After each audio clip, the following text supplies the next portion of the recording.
네, 어제 양대 지수는 나란히 하락하면서 마감을 했습니다. 코스피는 미국발 소비지표 부진의 영향을 좀 받았고요. 유럽의 키프로스의 구제금융안도 악재로 작용을 했습니다. 장 초반부터 1970선에서 등락을 거듭하다가 1968선까지 밀려나면서 마감이 됐고요. 코스닥 지수도 하락했습니다. 541선에 거래를 마쳤습니다. 그럼 먼저 유가증권 시장에서의 수급 동향부터 살펴보도록 하겠습니다. 어제 유가증권 시장에서는 외국인의 매도가 지수 하락을 이끌었습니다. 외국인이 3,569억 원 매도했고요. 개인과 기관은 매수하는 흐름이었습니다. 이어서 코스닥 시장의 수급 동향도 살펴보겠습니다. 역시 외국인과 기관의 매도 공세로 지수가 하락을 했는데요. 외국인이 211억 원, 기관이 230억 매도했고요. 개인만이 매수했습니다.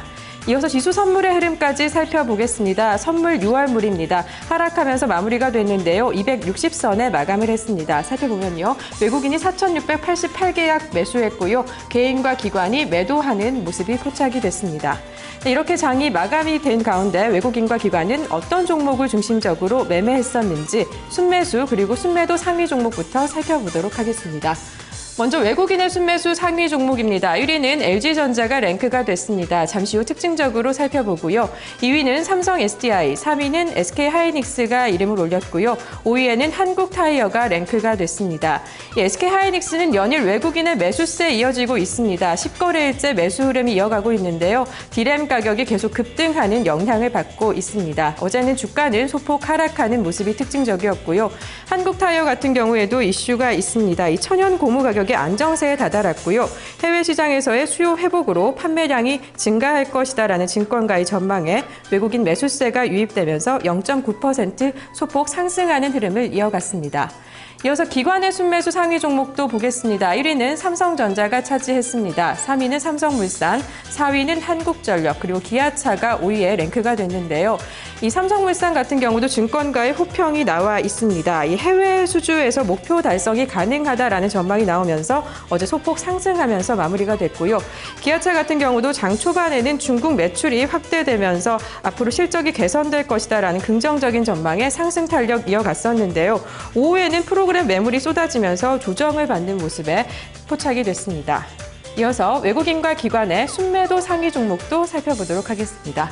순매도 상위 종목입니다. 외국인은 삼성전자를 가장 많이 팔았었습니다. 이 삼성전자는 갤럭시 S4 출시에도 불구하고 3거래일째 약세를 이어가고 있는 모습이었는데요. 네, 어제도 차익 실현 매물이 쏟아지면서 2%대 하락 마감했습니다. 또 LG화학 같은 경우도 이 중국에서의 춘절 이후에 수요가 증가할 것이다라는 증권가의 기대가 어긋나면서 이 상승 탄력을 받지 못하고 있는데요. 실적 모멘텀 부재로 6거래일째 하락하는 모습이 특징적입니다. 이어서 기관의 순매도 상위 종목도 보겠습니다. 2위는 중국 원양자원이 차지를 했고요. 3위는 LG전자, 현대글로비스, 삼성 SDI 순으로 기록이 됐습니다. 이 현대글로비스는 기관이 9거래일째 매도 공세 이어가고 있는 것이 특징적인데요. 어제는 4%대 하락하면서 마감을 했습니다. 그럼 이 가운데 외국인과 기관의 순매수 특징주 살펴보도록 하겠습니다. 순매수 특징주는 LG전자입니다. LG전자는 어제 외국인의 순매수 1위에 랭크가 됐던 종목인데요. 먼저 주가 흐름부터 살펴보겠습니다. 네, LG전자의 주가 흐름 보겠습니다. 어제는 1.52% 오르면서 83,300원에 거래를 마감하는 모습이 특징적이었습니다. 어제 개별 이슈가 있었습니다. 일본의 기업이죠. 이 파나소닉이 실적 부진으로 인해서 구조조정을 좀 단행하겠다라는 뉴스가 나왔었는데요. TV 사업 부분을 소폭 정리하겠다라는 그런 뉴스가 나오면서 이에 대한 반사이익으로 LG전자가 호평을 받았습니다. 또 하나의 긍정적인 이슈가 있습니다. 이 구글과 LG전자가 손을 잡고요. 넥서스 5를 개발할 예정에 투자 심리가 또 활발한 모습을 보였었는데요. 이미 지난해 구글과는 넥서스 4를 제조했었던 바가 있습니다. 그래서 증권가에서는 LG전자를 이제 기대감으로 볼 것이 아니라 실제로 실적이 상향될 것이다라는 긍정적인 평가를 내놓고 있습니다. 이어서 외국인과 기관의 순매도 특징주도 살펴보도록 하겠습니다. 순매도 특징주는 중국 원양자원입니다. 어제 기관의 순매도 2위에 이름을 올렸던 종목인데요. 기관이 6거래일째 매도 공세 꾸준하게 이어가고 있습니다. 그럼 먼저 주가 흐름을 확인하도록 하겠습니다.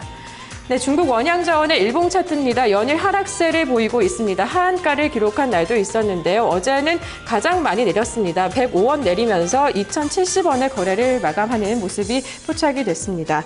이 중국 원양자원도 이슈가 있습니다. 지난 15일에 사채 원리금이 295억 원인데 이 미지급 사실을 지연해서 늦게 공시를 했다라는 사실이 밝혀지면서 이슈가 됐었는데요. 이 중국 기업의 공시 투명성이 도마에 오르기도 했습니다.